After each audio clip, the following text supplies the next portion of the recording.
8 দাবিতে গার্মেন্টস কর্মী গ্রেফতার। সাভারে ইয়াবা ও হেরোইন সহ মাদক কারবারি গ্রেফতার। সাভারে সাংবাদিক নাদিম হত্যার প্রতিবাদে মানববন্ধন। England Australia. আসসালামু আলাইকুম। খবর পড়ছি আমি মোহাম্মদ মহাসিন রুবেল। এতক্ষণ আপনারা সংবাদ শিরোনাম শুনলেন, এখন বিস্তারিত। গাজীপুরের টঙ্গীতে বেতন বোনাস সহ 8 দফা দাবিতে মহাসড়ক অবরোধ করেছেন দত্তপাড়া লেদু মোল্লা রোডে বিএইচআইএস অ্যাপারেলস লিমিটেড কারখানার শ্রমিকরা। সোমবার সকাল 8:30 থেকে 9:30 পর্যন্ত হোসেন মার্কেটের ঢাকা ময়মনসিংহ মহাসড়কের উভয় পাশে অবস্থান নিয়ে বিক্ষোভ শুরু করেন দত্তপাড়া লেদু মোল্লা রোডে বিএইচআইএস অ্যাপারেলস লিমিটেড কারখানার শ্রমিকরা। এতে মহাসড়কের উভয় পাশে তীব্র যানজটের সৃষ্টি হয়। খবর পেয়ে টঙ্গী পূর্ব পশ্চিম থানা ও শিল্প পুলিশ ঘটনাস্থলে পৌঁছে পরিস্থিতি নিয়ন্ত্রণে আনে। ক্ষুব্ধ শ্রমিকরা জানান, ওই কারখানায় তারা প্রায় 2800 শ্রমিক কাজ করেন। কয়েকদিন যাবত চলতি জুন মাসের অর্ধেক বেতন ও ঈদুল আজহার বোনাস চাইলে কারখানা কর্তৃপক্ষ কোনো ব্যবস্থা নেয়নি। বেতন বোনাসের বিষয়ে রোববার পর্যন্ত কর্তৃপক্ষের পক্ষ থেকে কোনো ঘোষণা না আসায় শ্রমিকরা উত্তেজিত হয়ে ওঠেন।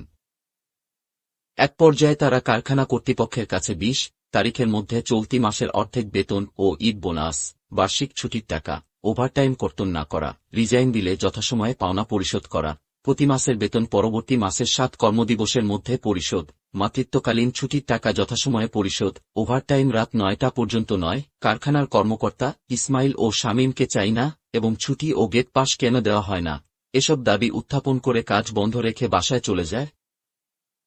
পরেই সোমবার সকালে শ্রমিকরা কারখানায় এলে কর্তৃপক্ষ মৌখিকভাবে কারখানা ছুটি ঘোষণা করেন। এতে শ্রমিকরা উত্তেজিত হয়ে সকাল 8:30টার দিকে ঢাকা ময়মনসিংহ মহাসড়কের উভয় পাশে অবস্থান নিয়ে অবরোধ করে রাখেন। এতে মহাসড়কে চলাচলরত অফিস আদালতগামী কর্মকর্তা কর্মচারী, স্কুল কলেজ ও বিশ্ববিদ্যালয় শিক্ষার্থীসহ যাত্রীসাধারণ ভোগান্তিতে পড়েন। পরে খবর পেয়ে টঙ্গী পূর্ব পশ্চিম থানা ও শিল্প পুলিশ ঘটনাস্থলে পৌঁছে কারখানার মালিকপক্ষের সঙ্গে আলোচনা করে বেতন বোনাসের আশ্বাস দিলে 9:30টার দিকে অবরোধ তুলে নিলে মহাসড়কে যান চলাচল শুরু হয়। এ ব্যাপারে টঙ্গী শিল্প পুলিশের এসআই ওসমান গনি বলেন, শ্রমিকদের বেতন বোনাসের বিষয়ে মালিকপক্ষের সঙ্গে আলাপ আলোচনা চলছে। নারায়ণগঞ্জ সোনারগাঁয়ে ঈদ উল আজহাকে সামনে রেখে গরু মোটাতাজাকরণে ব্যস্ত সময় পার করছেন খামারিরা। সম্পূর্ণ দেশীয় খাবারের উপর ভিত্তি করে কোরবানির পশু লালন পালন করা হচ্ছে। বাজার মূল্য ঠিক থাকলে এবারও লাভবান হওয়ার আশা খামারিদের। ঈদ উল আজহাকে কেন্দ্র করে খামারিরা কোরবানির জন্য গরু মোটাতাজা করছেন। এগুলো আগামী ঈদে বিক্রির জন্য তৈরি করছেন। বর্তমানে সবচেয়ে আলোচনার কেন্দ্রবিন্দুতে ক্রেতাদের পছন্দের কোরবানির গরু কেনা। সোনারগাঁয়ের বিভিন্ন খামারে ছোট বড় মাঝারি আকারে কোরবানির পশু রয়েছে। খামারে হলস্টেইন ফ্রিজিয়াম, জার্সি, আয়ারশায়ার, গার্নেসি, ব্রাউই সুই, নরওয়েজিয়ান রেড, লাল এবং সাদা হলস্টেইন জাতের উন্নত ষাঁড় গরু রয়েছে। সোনারগাঁ উপজেলার বারদি ইউনিয়নের গোয়ালপাড়া গ্রামের আমিনুল ইসলাম ভুইয়ার মালিকানাধীন তামিম ডেইরি ফার্মে গত 3 বছর ধরে উন্নত জাতের সিন্ধি, অস্ট্রেলিয়ান, জার্সি, ফ্রিজিয়ান সহ বেশ কিছু ষাঁড় গরু পালন করে আসছেন। বিভিন্ন জাতের মোট 45টি ষাঁড় লালন পালন করেছেন তিনি। তার খামারে প্রতিদিন বিভিন্ন স্থান থেকে ক্রেতারা কোরবানির পশু ক্রয়ের জন্য দেখতে আসছেন।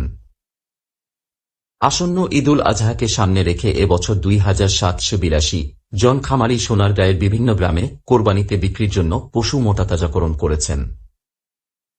চাহিদা অনুযায়ী এবছর খামারগুলোতে গরু মোটাতাজা করেছেন খামারিরা। সোনারগাঁয়ের কোরবানির চাহিদা পূরণ করেও বিভিন্ন জায়গায় বিক্রি করা যাবে। সোনারগাঁ উপজেলা প্রাণিসম্পদ কর্মকর্তা ডাক্তার মোহাম্মদ মঞ্জুরুল হাসান বলেন, সোনারগাঁয়ে ছোট বড় সব মিলিয়ে প্রায় 2782টি গরুর খামার আছে। আমরা কোরবানির পশু মোটাতাজাকরণ সহ সকল বিষয়ে প্রয়োজনীয় তথ্য পরামর্শ দিচ্ছি এবং সব দরকারি ব্যবস্থা গ্রহণ করেছি। সরেজমিনে সোনারগাঁয়ে বিভিন্ন খামারে গিয়ে দেখা গেছে, খামারিরা বিভিন্ন পশুর হাটে বিক্রির জন্য পালিত পশুগুলোকে প্রস্তুত করছে।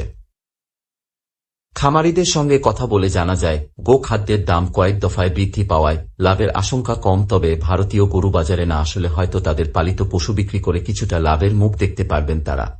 ফরিদপুরে বেতন বকেয়া থাকায় বেত্রাঘাতে 40 শিক্ষার্থী আহত। অর্ধবার্ষিক পরীক্ষা চলছে। পরীক্ষার আগে কেউ বেতন দিয়েছে, কোনো ছাত্র বেতন দেয়নি। একই সাথে বিদ্যালয়ের নির্ধারিত পোশাক, ড্রেস পরে পরীক্ষা দিতে আসেনি শিক্ষার্থীদের কয়েকজন। উল্লেখিত বিষয়গুলো থেকে পুঞ্জীভূত ক্ষোভের সৃষ্ট থেকে রাগে ক্ষোভের বশবর্তী হয়ে 40 শিক্ষার্থীকে বেত দিয়ে পিটিয়ে গুরুতর আহত করার অভিযোগ পাওয়া গেছে।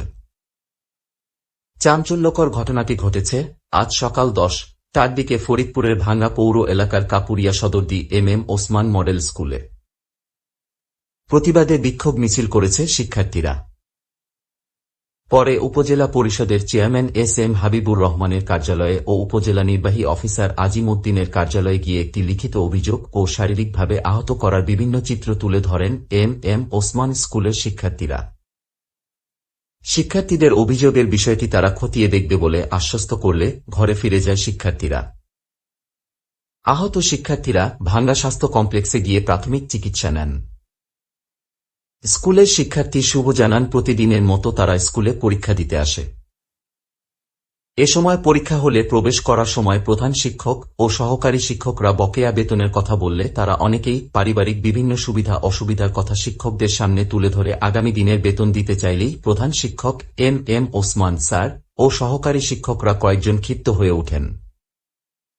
এক পর্যায়ে স্কুল কক্ষের ভিতরে আটকে রেখে 40 জনকে পিটিয়ে আহত করে বলে অভিযোগ শিক্ষার্থীদের। এদিকে ঘটনার পর থেকেই এম ওসমান স্কুলে তালা ঝুলতে দেখা গেলেও কাউকে পাওয়া যায়নি। নবম শ্রেণীর শিক্ষার্থী নিশান শেখ জানান, প্রধান শিক্ষক তাদের উপর ক্ষিপ্ত হয়ে বেত্রাঘাত করছিল। এ সময় স্কুলের সহকারী শিক্ষক ওমর স্যার ঠেকাতে আসলে তাকেও মারধর করেন। পরে শিক্ষার্থীরা কান্নাকাটি করতে থাকে এবং ভয়ভীতি পেয়ে পরীক্ষা না দিয়ে স্কুল থেকে বেরিয়ে গিয়ে শিক্ষার্থীরা প্রধান শিক্ষক ওসমানের বিরুদ্ধে বিক্ষোভ করেন। মোবাইল ফোনে প্রধান শিক্ষক ওসমান শিক্ষক আজকের ক্রাইম নিউজ অনলাইনকে জানান, তিনি বিদ্যালয়ের অভ্যন্তরীণ প্রতিহিংসার রাজনীতির শিকারে পরিণত হয়েছেন। বিদ্যালয়ের বেশ কয়েকজন শিক্ষক তার নিজের এলাকার হওয়ায় ওই বিদ্যালয় থেকে তাকে অপসারিত করার জন্য অনেকদিন আগের থেকেই গভীর ষড়যন্ত্র চালিয়ে আসছিল। সেই ঘটনার সূত্রতায় তার বিরুদ্ধে শিক্ষার্থীদের বেত্রাঘাতের ঘটনা দিয়ে আমাকে জোরানো হচ্ছে বলে দাবি করে বেত্রাঘাতের বিষয়টি অস্বীকার করেন। প্রাইম ইউনিভার্সিটির ছাত্র হত্যার মূল আসামি গ্রেপ্তার। গাজীপুরের কালিয়াকৈরে বন থেকে বিশ্ববিদ্যালয় ছাত্র রিয়াদের অর্ধগলিত লাশ উদ্ধারের পর চাঞ্চল্যকর হত্যাকাণ্ডের রহস্য উদ্ঘাটন করেছে র্যাব-1। র্যাব জানিয়েছে, পরকীয়ার জেরে তাকে হত্যা করা হয়। ওই হত্যাকাণ্ডের মূল আসামিকে গ্রেপ্তারের পর রোববার দুপুরে সংবাদ সম্মেলনের মাধ্যমে র্যাব-1 বিষয়টি নিশ্চিত করেছেন। নিহত রিয়াদ হোসেন 21 দিনাজপুরের ফুলবাড়ী থানার পশ্চিম নারায়ণপুর গ্রামের মাহবুবুর রহমানের ছেলে। তিনি ঢাকার মিরপুর প্রাইম ইউনিভার্সিটির ছাত্র ছিলেন। অপরদিকে গ্রেপ্তারকৃত ব্যক্তি একই গ্রামের ইন্তাজুল ইসলামের ছেলে মোহাম্মদ নাঈম হোসেন 34। তারা দুজনে দূর সম্পর্কের চাচা ভাতিজা। বিশ্ববিদ্যালয় ছাত্র হত্যাকাণ্ডের মূল আসামিকে গ্রেপ্তারের পর রোববার দুপুরে র্যাব কার্যালয়ে সংবাদ সম্মেলনে র্যাব-1 এ তথ্য জানান। এ সময় র্যাব জানিয়েছে, প্রাথমিক জিজ্ঞাসাবাদে রিয়াদকে হত্যাকাণ্ডের বিষয়টি স্বীকার করে আসামি নাঈম জানায়, রিয়াদ তার দূর সম্পর্কের চাচা। গত 2019-2021 সাল পর্যন্ত সৌদি আরব প্রবাসী ছিলেন নাঈম। সে তার স্ত্রীকে দেখাশোনার সুবিধার্থে চাচির সঙ্গে রিয়াদের অবৈধ সম্পর্ক গড়ে ওঠা সন্দেহ করে আসামি নাঈম। এ সন্দেহের জেরে গত 2021 সালের জুন মাসে তিনি দেশে ফিরেন। পরে প্রতিহিংসায় রিয়াদকে হত্যার জন্য মনস্থির করে নাঈম। পরে তিনি পূর্ব পরিকল্পিতভাবে তাকে হত্যার জন্য উক্ত এলাকার পলাশ নামে এক ব্যক্তির সাথে 50,000 টাকায় চুক্তি করে। এরপর গত 2022 সালের জুন মাসে নাঈম তার স্ত্রী সন্তান নিয়ে গাজীপুরের কালিয়াকৈরে বাসা ভাড়া নিয়ে বসবাস শুরু করে। গত 2023 সালের 13 জুন বিকেল 4:30টার দিকে আসামি নাঈম ও পলাশ দুজনে যোগাযোগ করে রিয়াদকে উপজেলার মৌচাক এলাকায় ডেকে নেয়। তারা চা-নাস্তা খাওয়ানোর পর কিছু সময় তাকে নিয়ে বিভিন্ন জায়গায় ঘোরাঘুরি করে। সন্ধ্যা 7টার দিকে নাঈম তার ভাড়া নেয়া পুকুরপাড়ে নিয়ে যায়। ওই সময় পলাশ তাকে হত্যার অনীহা প্রকাশ করলে নাঈম কৌশলে তার মোবাইল ফোন কেড়ে এবং সকল ডাটা ডিলিট করে। নাঈম ও রিয়াদ পূর্বের ঘটনা নিয়ে কথা কাটাকাটি করে। রাত 1:45টার দিকে রিয়াদকে নিয়ে তারা উপজেলার রতনপুর ধোপাচালা এলাকার বনের ভিতরে চলে যায়। এ সময় আসামি নাঈম নিজেই তার পরিহিত টি-শার্ট খুলে রিয়াদের গলায় ফাঁস লাগিয়ে তার মৃত্যু নিশ্চিত করে।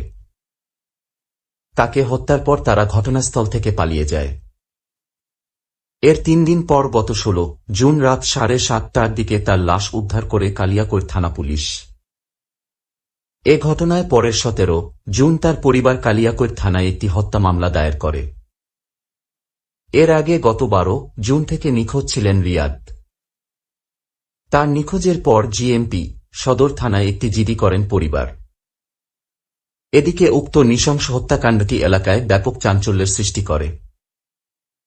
এ হত্যাকাণ্ডের প্রকৃত ঘটনা রহস্য উন্মোচনের জন্য র্যাব এক তদন্ত শুরু করে। সাভারে ইয়াবা ও হেরোইন সহ মাদক কারবারি গ্রেফতার। সাভারে গোয়েন্দা পুলিশের অভিযানে ইয়াবা ও হেরোইন সহ ওবায়দুর রহমান 42 নামের এক মাদক ব্যবসায়ী আটক হয়েছে। এ সময় ঢাকা জেলা উত্তর গোয়েন্দা ডিবি পুলিশ তার নিকট থেকে 500 পিস ইয়াবা ট্যাবলেট ও 25 গ্রাম হেরোইন জব্দ করে। বৃহস্পতিবার দুপুরে এ তথ্য নিশ্চিত করেন ঢাকা জেলা উত্তর গোয়েন্দা ডিবি পুলিশের অফিসার ইনচার্জ মোহাম্মদ রিয়াজ উদ্দিন আহমেদ বিপ্লব। এর আগে বুধবার রাতে আশুলিয়ার নিরিবিলি এলাকা থেকে তাকে আটক করা হয়। আটককৃত ওবায়দুর রহমান 42 ঢাকার গুলশান এলাকার বনানী থানার মৃত আব্দুল বারেকের ছেলে। ডিবি পুলিশ জানায়, গতকাল রাতে গোপন সংবাদের ভিত্তিতে জানতে পারি যে আশুলিয়া নিরিবিলি এলাকায় কতিপয় মাদক ব্যবসায়ী মাদকদ্রব্য বিক্রির উদ্দেশ্যে অবস্থানকালে তাকে আটক করা হয়। এ সময় তার কাছ থেকে 500 পিস ইয়াবা ও 25 গ্রাম হেরোইন জব্দ করা হয়। এ বিষয়ে ঢাকা জেলা উত্তর গোয়েন্দা ডিবি পুলিশের অফিসার ইনচার্জ মোহাম্মদ রিয়াজ উদ্দিন আহমেদ বিপ্লব বলেন, আটককৃত মাদক কারবারিদের বিরুদ্ধে আশুলিয়া থানায় মাদক দ্রব্য নিয়ন্ত্রণ আইনে একটি মামলা রুজু করা হয়েছে। মাদক নির্মূলে এ ধরনের অভিযান অব্যাহত থাকবে। সাভারে সাংবাদিক নাদিম হত্যার প্রতিবাদে মানববন্ধন। সাভারের আশুলিয়া প্রেস ক্লাবের উদ্যোগে সাংবাদিক গোলাম রাব্বানী নাদিম হত্যার প্রতিবাদ ও হত্যাকারীদের শাস্তির দাবিতে মানববন্ধন কর্মসূচি পালন করেছে সাভারের প্রিন্ট ও ইলেকট্রনিক্স মিডিয়া সংবাদকর্মীরা। শুক্রবার 16 জুন দুপুরে নবীনগরচন্দ্রা মহাসড়কের বাইপাইলে আশুলিয়া প্রেস ক্লাবের সামনে এই মানববন্ধন কর্মসূচি পালন করা হয়। মানববন্ধনে এই বর্বর রচিত হত্যার সুষ্ঠু বিচার ও হত্যাকারীদের শাস্তির আওতায় আনা না হলে কঠোর আন্দোলনের হুঁশিয়ারি দেন সংবাদকর্মীরা। মানববন্ধনে আশুলিয়া প্রেস ক্লাবের সভাপতি ও সময় টেলিভিশনের স্টাফ রিপোর্টার মোজাফফর হোসেন জয় বলেন, আমাদের সহকর্মী সাংবাদিক নাদিমকে নৃশংসভাবে হত্যা করেছে সন্ত্রাসীরা।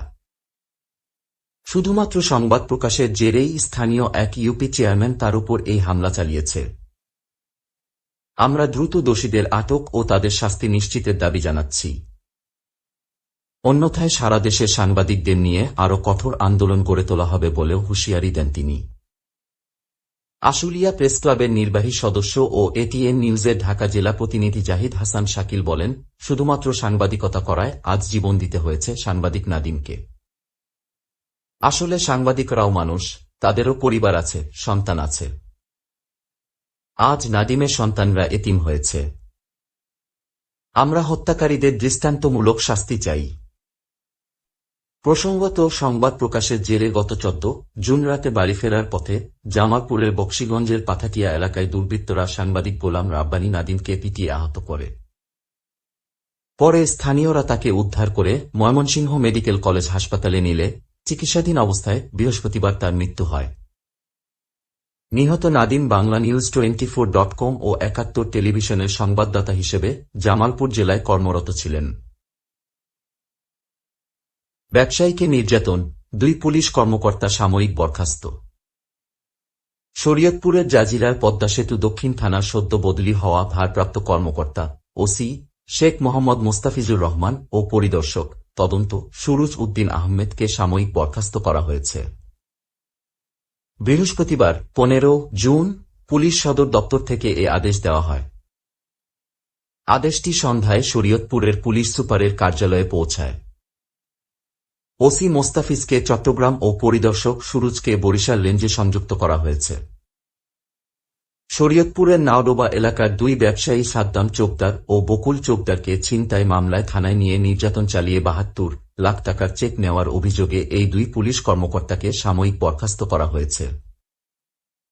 এছাড়া একই ঘটনায় ৯ জুলাইয়ের মধ্যে নির্যাতন এবং হেফাজতে মৃত্যু নিবারণ আইনে নড়িয়া সার্কেলের অতিরিক্ত পুলিশ সুপার রাসেল মনির ও ওসি মোস্তাফিজুর রহমানের বিরুদ্ধে আইনগত পদক্ষেপ নিয়ে পুলিশ সুপারকে আদালতে প্রতিবেদন দাখিল করতে নির্দেশ দেওয়া হয়। এ ব্যাপারে শরীয়তপুরের পুলিশ সুপার সাইফুল হক মোবাইল ফোনে বলেন, পদ্মা সেতু দক্ষিণ থানার পুলিশের দুই কর্মকর্তাকে সাময়িক বরখাস্ত করা হয়েছে। তাদের শরীয়তপুর থেকে অন্যত্র সংযুক্ত করা হয়েছে। পুলিশ, ভুক্তভোগী ও অভিযোগ সূত্রে জানা যায়, গত ২৩ মে দ্রুত বিচার আইনে পদ্মা সেতু দক্ষিণ থানায় একটি ছিনতাই মামলা করেন শাহিন আলম। ওই মামলায় শরীয়তপুরের জাজিরা উপজেলার নাওডোবা আহমেদ চোকদার কান্দি এলাকার সাদ্দাম চোকদার, বকুল চোকদার সহ ৯ জনকে আসামি করা হয়। সেই মামলায় ২৯ মে ৩ আসামি উচ্চ আদালত থেকে জামিনে বের হন। জামিনে বের হয়ে আসার পর ৩০ মে রাতে সাদ্দাম, বকুল, সাইদুল শেখ ও আনোয়ারকে নিয়ে ঢাকা কেরানীগঞ্জে সাদ্দামের বন্ধু আলমগীর চোকদার বাসায় যান। ওই দিন রাতে তথ্য পেয়ে সেই বাসায় হাজির হন অতিরিক্ত পুলিশ সুপার রাসেল মনির ও ওসি মোস্তাফিজুর রহমান, জাজিরা উপজেলা ছাত্রলীগের সভাপতি রুবেল বেপারী সহ ১০-১২ জন। সাদ্দাম তাদের জামিনের কাগজ দেখানো মাত্র ছিঁড়ে ফেলেন অতিরিক্ত পুলিশ সুপার রাসেল। পরে সাদ্দাম ও বকুলকে লাঠি, কিলঘুষি, চড়থাপ্পড়, লাঠি ও হাতুড়ি দিয়ে বেধড়ক মারধর করা হয়। এক পর্যায়ে প্লাস দিয়ে হাত ও পায়ের নখ উপরে ফেলা হয়। এমন নির্যাতন চলে রাত ১টা থেকে পরের দিন ৩১ মে সকাল ৮টা পর্যন্ত। পরে তার আত্মীয় স্বজনরা অতিরিক্ত পুলিশ সুপার ও ওসির কাছে ৫টি চেকে ৭২ লাখ টাকা দিলে নির্যাতন থেকে মুক্তি পান তারা। উল্লেখ্য, গত ৬ জুন এ নির্যাতনের ঘটনায় সাদ্দাম, বকুল ও তাদের বড় ভাই আবু জাফর ঠান্ডু জেলা পুলিশ সুপার বরাবর লিখিত ও মৌখিক অভিযোগ দায়ের করেন। এক নজরে সিলেট ও রাজশাহী সিটি ভোট। এই দুই সিটিতে ২১ জুন ভোট হবে ইভিএমে। সব কেন্দ্রের ভোট পরিস্থিতি এবারও সিসি ক্যামেরায় দেখবে কমিশন। জাতীয় নির্বাচনের আগে ৫ সিটির ভোট শেষ করতে যাচ্ছে কাজী হাবিবুল আওয়াল কমিশন। এই ধারাবাহিকতায় গাজীপুর, খুলনা ও বরিশালের পর শেষ ধাপে বুধবার ভোট হচ্ছে সিলেট ও রাজশাহী সিটিতে। আগের তিনটির মতো এ দুই সিটি নির্বাচনেও ভোট হবে ইলেকট্রনিক ভোটিং মেশিন ইভিএমে। কেন্দ্রে ভোট পরিস্থিতি এবারও সিসি ক্যামেরায় দেখবে কমিশন। আওয়ামী লীগ, জাতীয় পার্টি সহ কয়েকটি দল ভোটে অংশ নিলেও নেই বিএনপি। অংশগ্রহণমূলক না হলেও গাজীপুর, বরিশাল ও খুলনা সিটির ভোট ছিল মোটামুটি শান্তিপূর্ণ। তবে ভোটার উপস্থিতি তুলনামূলক কম ছিল। বরিশালে এক মেয়র প্রার্থীর উপর হামলার পর এবার সিলেট রাজশাহীর ভোট বর্জন করেছে ইসলামী আন্দোলন বাংলাদেশ। এমন পরিস্থিতিতে কোনো চ্যালেঞ্জের মুখে না থাকলেও কমিশন বরাবরের মতো এবারও শান্তিপূর্ণ নির্বাচন আয়োজনের প্রতিশ্রুতি দিয়েছে। নির্বাচন বিশ্লেষক আব্দুল আলিম বলেন, এ দুটো নির্বাচনেরই ডুপ্লিকেশন হবে সিলেট ও রাজশাহীতে। সেখানেও ভোটার উপস্থিতি কম হতে পারে। এখন দেখা যাক। তবে জাতীয় নির্বাচনের বিষয়টি ভিন্ন মন্তব্য করে তিনি বলেন, আমরা এখনও আশাবাদী সংসদ নির্বাচনটি অংশগ্রহণমূলক হবে। রাজশাহী ও সিলেটে ভোটের সব প্রস্তুতি সম্পন্ন হওয়ার কথা জানিয়ে নির্বাচন কমিশনার আহসান হাবিব খান ক্রাইম নিউজ অনলাইনকে বলেন, প্রতিটি নির্বাচনই আমাদের কাছে সমান চ্যালেঞ্জের।